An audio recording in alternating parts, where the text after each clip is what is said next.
Break Fix's History of Motorsports series is brought to you in part by the International Motor Racing Research Center, as well as the Society of Automotive Historians, the Watkins Glen Area Chamber of Commerce, and the Argetsinger family. Lessons Learned, a pedagogical approach to teaching motorsports history, featuring Quinn Beekwilder and Trey Cunningham of Belmont Abbey College.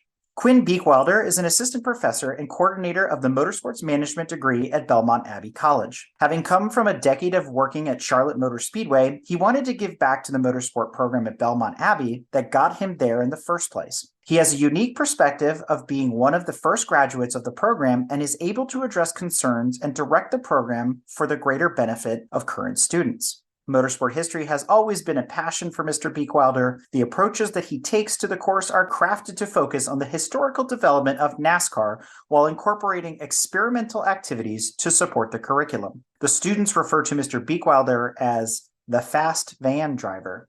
Dr. Cunningham is Associate Professor and Chair of the Department of Sport and Motorsports Management at Belmont Abbey College. The college offers a 4-year undergraduate academic program designed to prepare aspiring professionals and leaders for a career in the motorsport industry. The presentation will discuss Belmont Abbey College's pedagogical approach to introducing and reinforcing the history of motorsports throughout the entire curriculum. Moreover, Dr. Cunningham's presentation will discuss the many perceived lessons learned and ever-evolving adjustments made along the way in the department's efforts to successfully prepare students to become lifelong learners of the history of motorsports.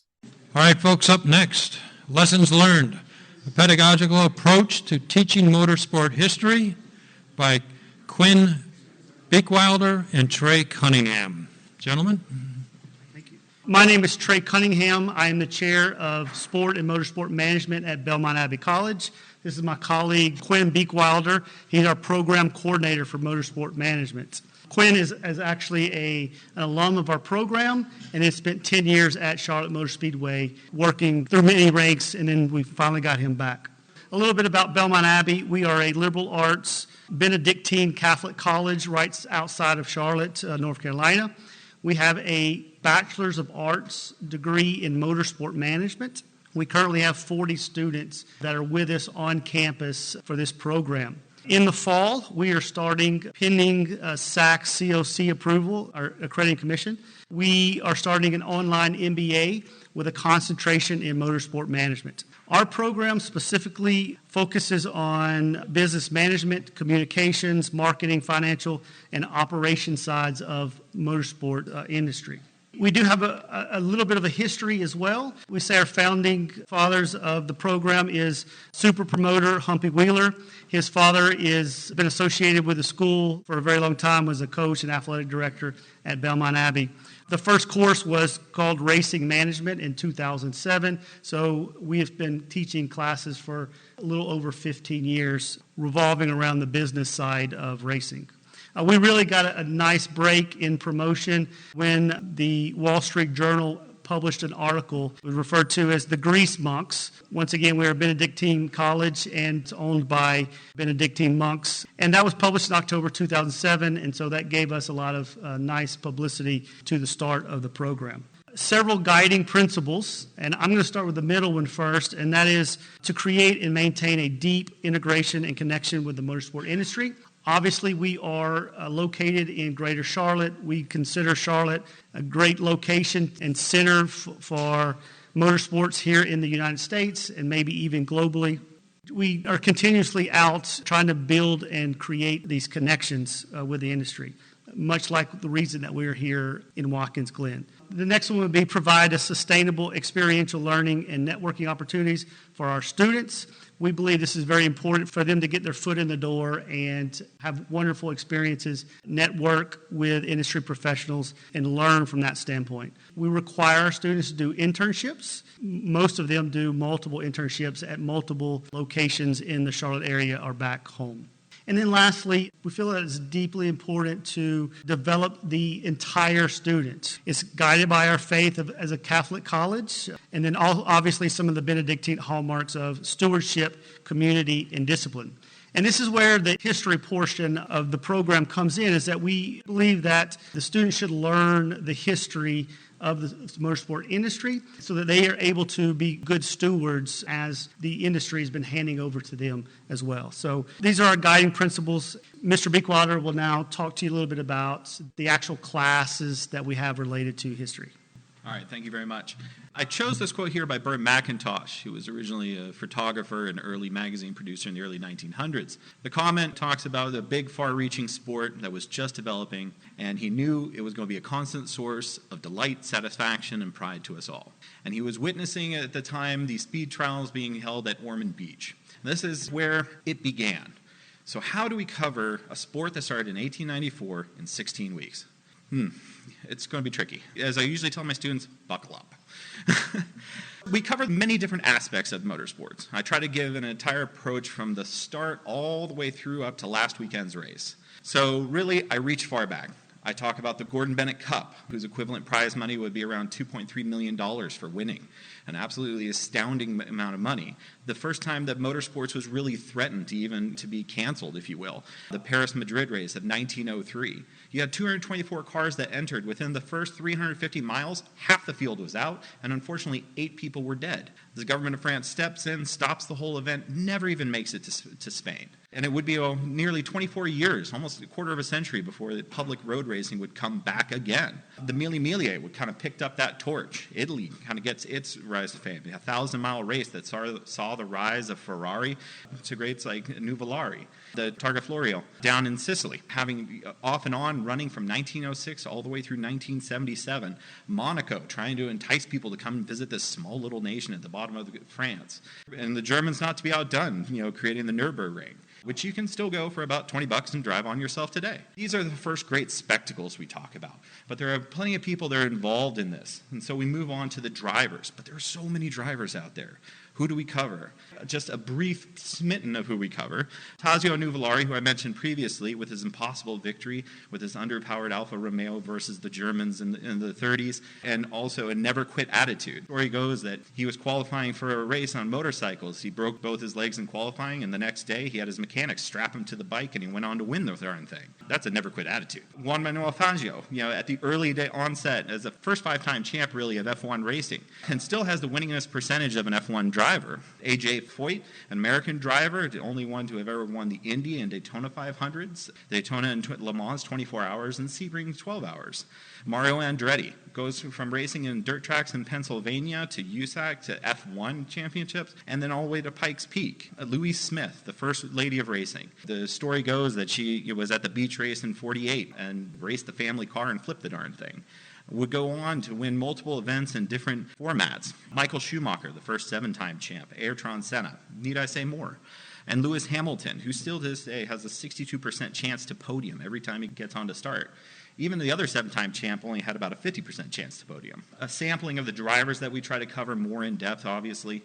What I really also try to point out is the event in Le Mans. They're coming up on their 100th anniversary. As the racing is not for 100 years, is interrupted by 2 world wars, but their 100th anniversary is coming up. There have been so many books and competitions that have between famously Ferrari and Ford, and Audi versus everyone. And then also multiple movies have been made, books have come out. There's something enduring about that ultimate question of how far you can go in 24 hours.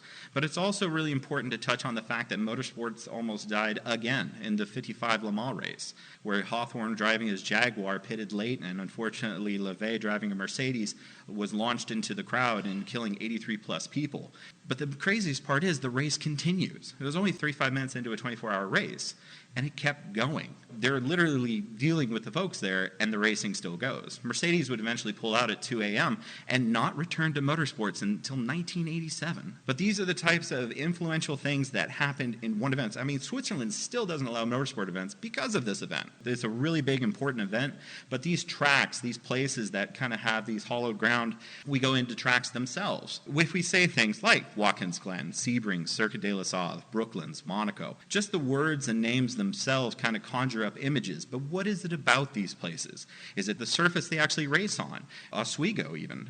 Is it the asphalt, the dirt? Is it the banking, the chicanes, the apexes? What makes them so special? Why do people keep returning to them? Why do whole families and generations of people follow through and always attend the same events year after year? There's got to be something special about them. And even places like Darlington. But that kind of rolls into what we teach and also as NASCAR. A third-rate joyride for the working class, as it was originally referred to by the AAA. How do you condense all of NASCAR's history into just a few presentations? I try to break it down in 3 key modules. There's the 1936 to 49, where you really have the first family of racing, the Flocks, 3 brothers and a sister who would go on to compete and be the only 4 siblings that actually competed on the same track. Their sister won, by the way. World War II would intercede. So much technology as far as training and such, kind of came out of that for the mechanics that would come back from the war and use their skills to improve the vehicles that they raced in. The first national champion stock car circuit, Bill France's kind of proof of concept, run in 1947, that was originally then brought to the streamline to say, hey, I can pay out the money, I can run the races, I can do the insurance. Let's go ahead and form this next thing that we're going to call NASCAR. And then the next big iteration, 1950 to 71, Darlington, South Carolina, getting a super speedway. 1950, the first super speedway is built in NASCAR, and it's a funny little shape if you ever will see it. And the reason because there was a minnow pond on a corner that they sort of shifted the track to because the landowner didn't want to ruin his minnow pond. And also the guy who eventually won the race, because NASCAR had never done a 500-mile race. 50 miles, 100 miles, that was their bread and butter. But it was a guy who'd competed at Indy and used truck tires to actually beat them all out. Carl Kiekhaefer, the first Rick Hendrick, bring matching uniforms, painted up trucks. He owned Mercury Outboard Motors. First one to bring in an African-American driver into his team as well. We talk about the Big Three leaving. Basically, 1955 was starting to get a little rocky for big companies being involved in motorsports and unfortunately fans perishing. And then a race in Martinsville, actually kind of another 2 or 3 fans died, and then the Big Three kind of stepped out of the way. And so that was a big gaping hole. We talk about the second family of racing, the Lees, Winston Cigarettes, how they lose TV advertising, but they got NASCAR. That was a big change to our sport as well. 1972 to present was that last kind of big block of time where a blizzard brings NASCAR to the masses. Lights, under one hot night, all of a sudden go night racing. Professionalism in the pit crew with the Rainbow Warriors. Of course, Dale Earnhardt Sr.'s death. Jimmy 7-time, and development of the Cup car, NASCAR media, and the Frances.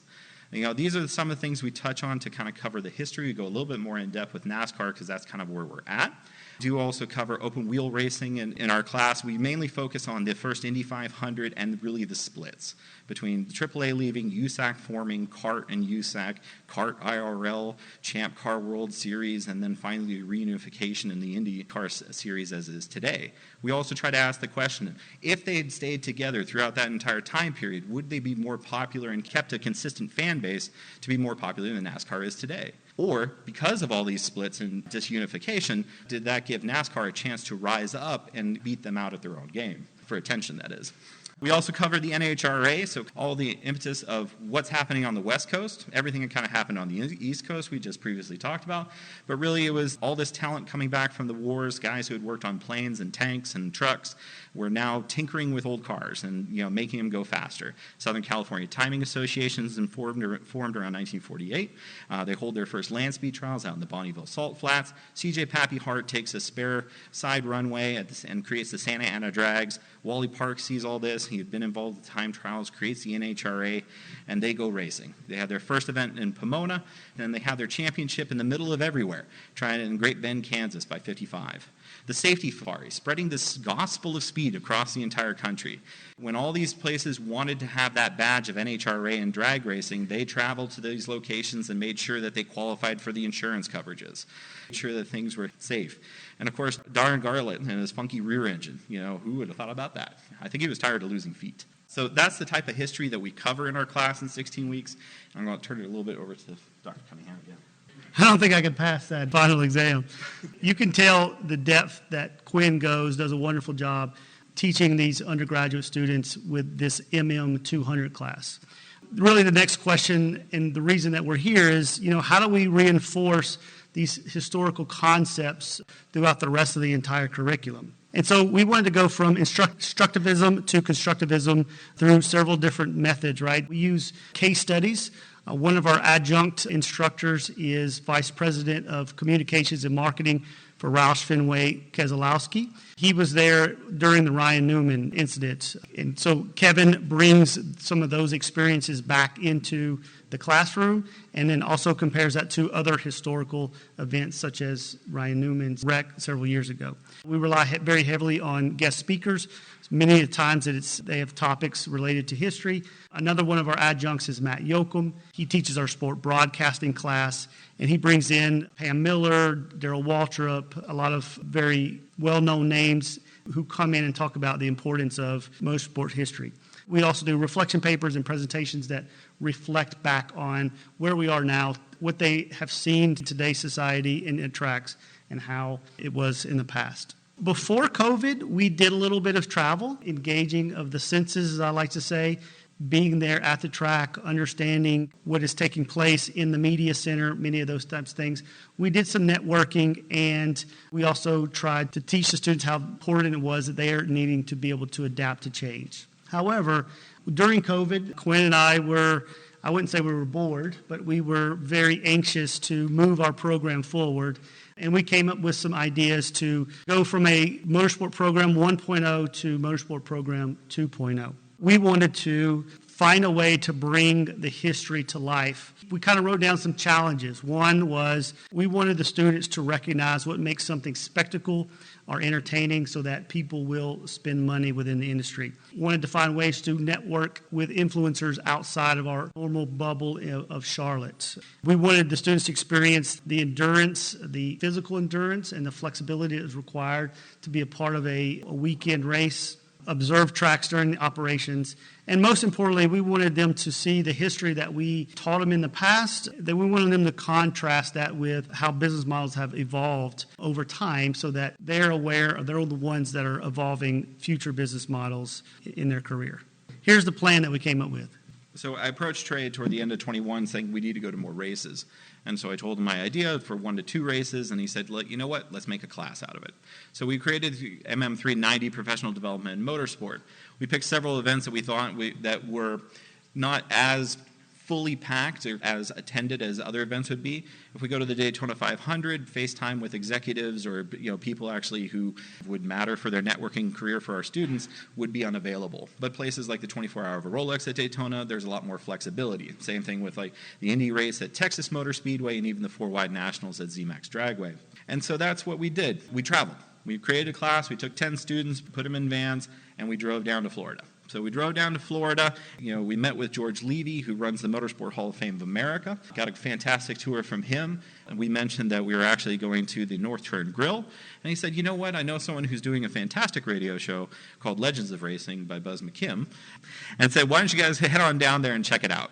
And the next day, there we were. It was a fantastic show, Buzz. While we were there and learning about that, they told us that there was still a portion of the old A1A that was still part of the original beach and road course that you kind of can see there. And we traveled down there. I did lose into a foot race with my students, but, that's okay. And so we went to the Streamline Hotel where NASCAR was founded, and it's really just noticing and really living and experiencing that history that they had taught about and been read about and took a test on, but we're now actually seeing it physically and in person. We also were able to connect with a lot of industry leaders, from Tom Doonan to Kevin Kennedy with Ford Performance Marketing, some of our own grads who are in NASCAR actually, and Haley Deegan, we got hot laps with her, and because it was kind of a less attended event, the students actually got to interview her for a student project, invited the garage from GMG Racing, saw the entire Jackson Marketing runs all the Michelin tires and wheels with Scott Taylor. He showed us around, and so the whole back end of like what goes on for the races. And it was just really kind of that in-depth field, the different fields they can go into, the different positions they could have, the different experiences they can go with. Out to Texas Motor Speedway, it was a very long drive, but a very fulfilling drive. We stopped by Talladega Speedway at the McCaig-Wilborn Research Library and also the International Motorsport Hall of Fame. We saw a vast collection that was out there, and one more NASCAR things we saw, there were 2 urns right by the right-hand side of that sign, just sort of left out there. It's a very NASCAR thing to do. And once we got to Texas itself, Ram Ramage was able to kind of give us the keys to the kingdom. He was the president of the track at the time, and we met with all his top-level executives who run, from marketing to PR to track operations and basically experienced a phenomenal weekend. So we learned a lot. We're still in the process of developing, fleshing out this more about what actually was learned, right? One is we learned that the more flexible that we were, it ended up creating more learning opportunities.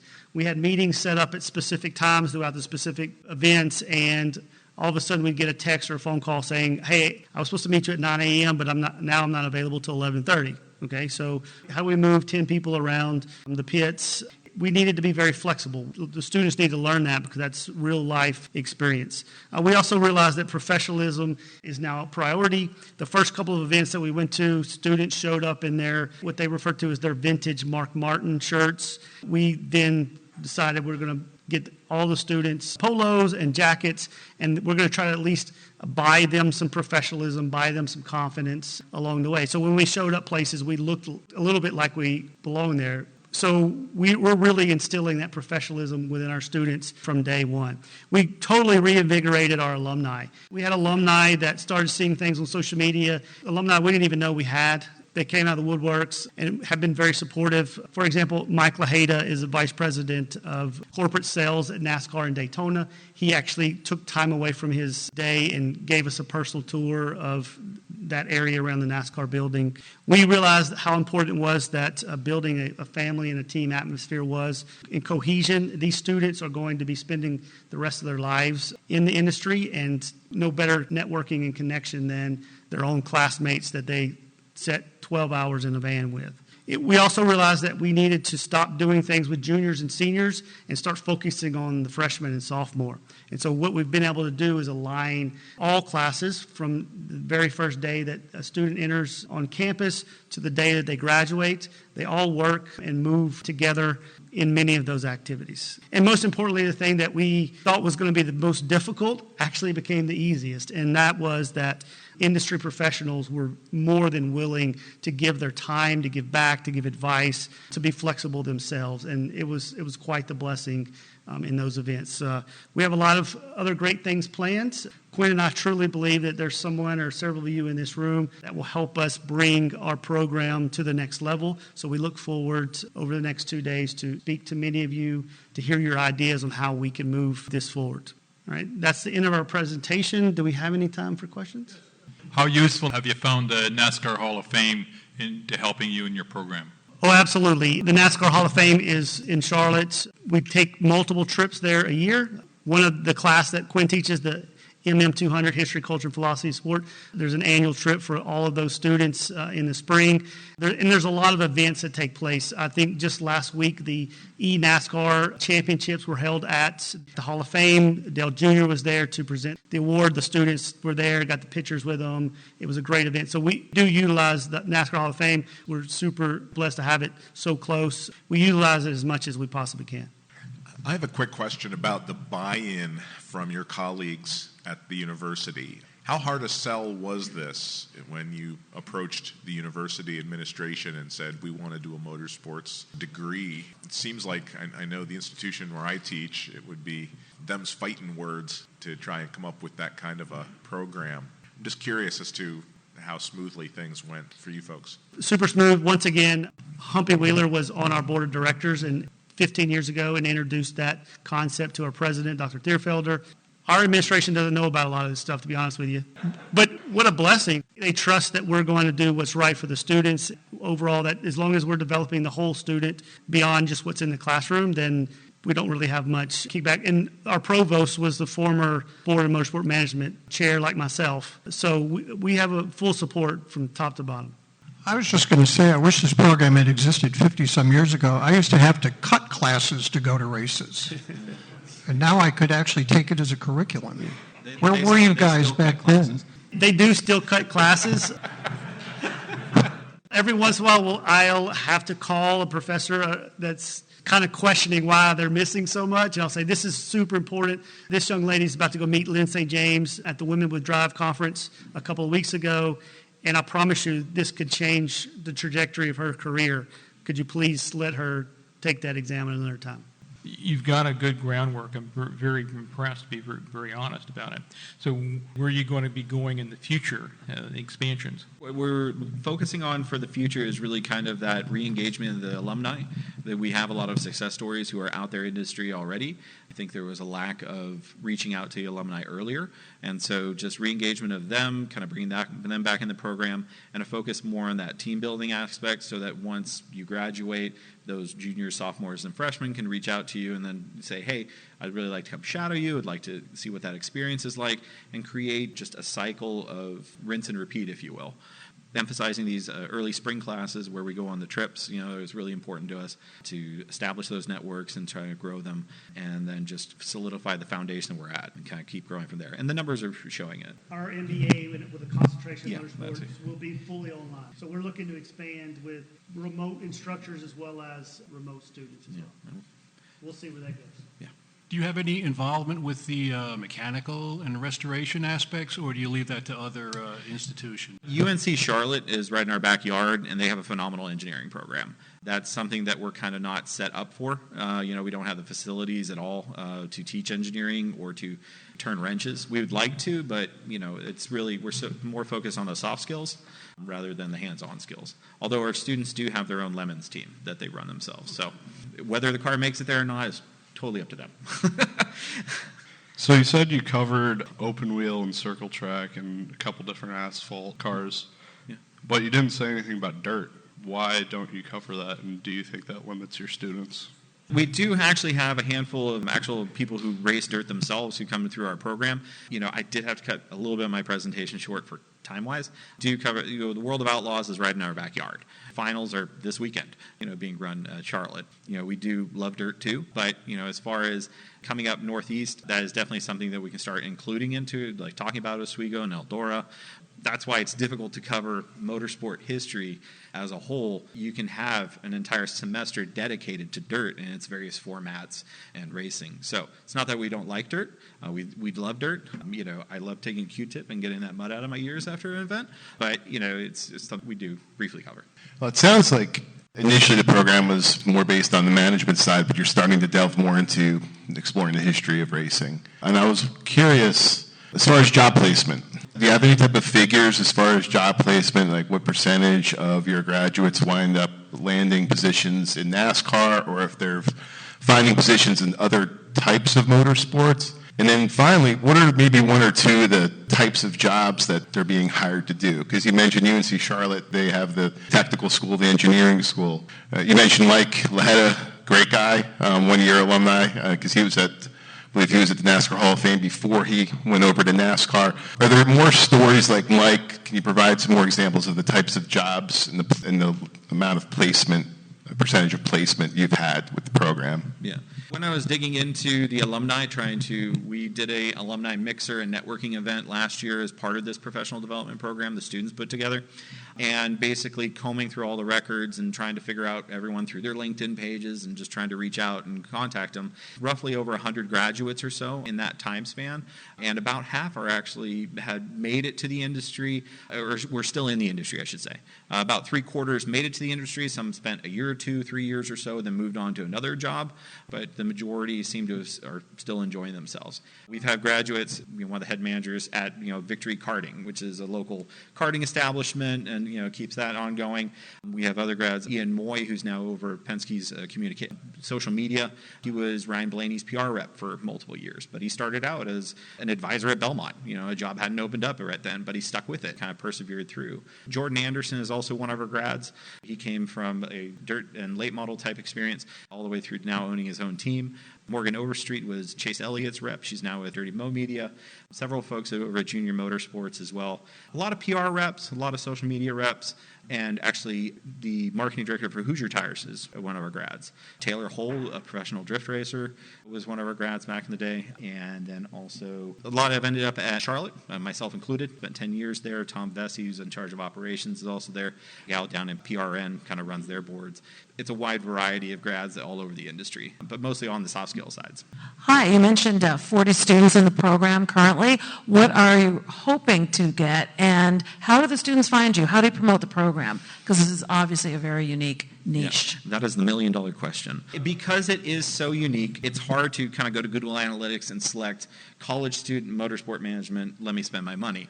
So in that respect, it's a lot of word of mouth. We're starting to find out that a lot more folks, and kind of like myself, originally I came from California, I had no contacts in the industry, heard about this program.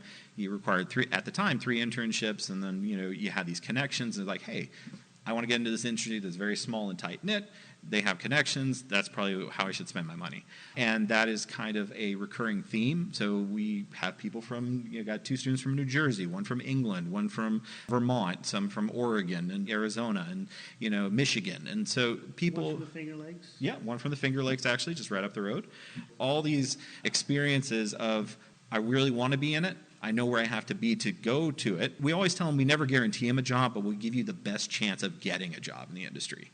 90% of all NASCAR teams are based in there. We have the World of Outlaw Finals based there as well. And so there are a lot of organizations and support, Stock Car Steel, Hypeco, just a lot of support industries that are around our areas too, that some of our students have ended up in as well.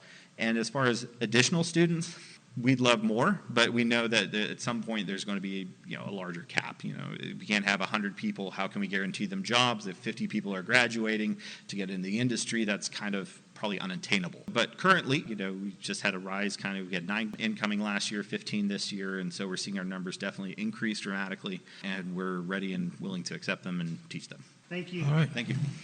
Thank you, Trey and Quinn. Much appreciated.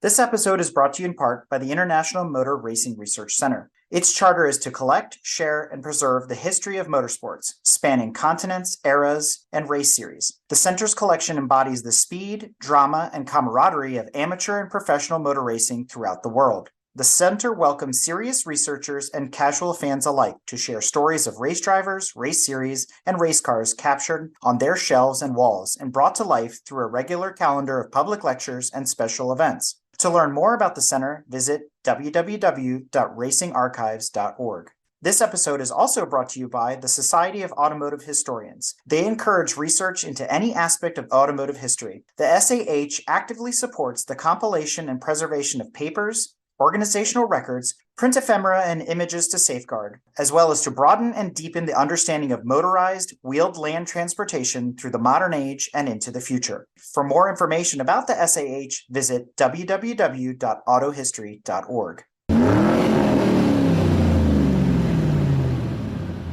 We hope you enjoyed another awesome episode of Break Fix Podcast, brought to you by Grand Touring Motorsports. If you'd like to be a guest on the show or get involved, be sure to follow us on all social media platforms at Grand Touring Motorsports. And if you'd like to learn more about the content of this episode, be sure to check out the follow-on article at gtmotorsports.org. We remain a commercial-free and no annual fees organization through our sponsors, but also through the generous support of our fans, families, and friends through Patreon. For as little as $2.50 a month, you can get access to more behind-the-scenes action, additional pit stop minisodes, and other VIP goodies, as well as keeping our team of creators fed on their strict diet of Fig Newtons, Gummy Bears, and Monster. So consider signing up for Patreon today at www.patreon.com/GT Motorsports.